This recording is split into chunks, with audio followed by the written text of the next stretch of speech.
Public డొమైన్లోకి కులగన్న data త్వరలోనే వివరాలు బహిర్గతం చేస్తాము. బీసీలకు రిజర్వేషన్ అమలు చేసి తీరుతాము. మా చిత్తశుద్ధిని శంకించాల్సిన అవసరం లేదు. మంత్రి వాకిటి శ్రీగారి ఆసక్తికర వ్యాఖ్యలు. ఎప్పుడన్నా పండుగ అంతా అయిపోయినాక కూర ఉంటుందా?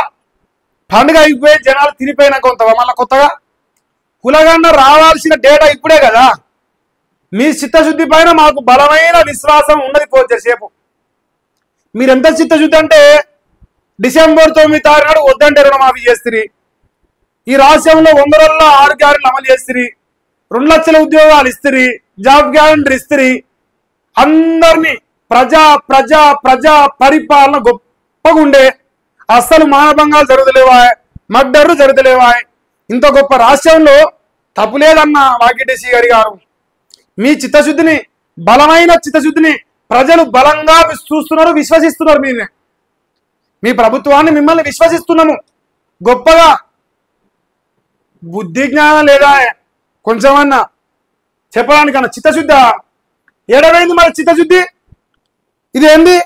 ఇది వద్దా? డిక్లరేషన్ వద్దా? కామారెడ్డి అల్ల లేదా చిత్తశుద్ధి? ఆడ కనపడదా? ఆడ ధైర్యం లేదా? అట్లా ఎప్పుడు ధైర్యం లేదనమాట.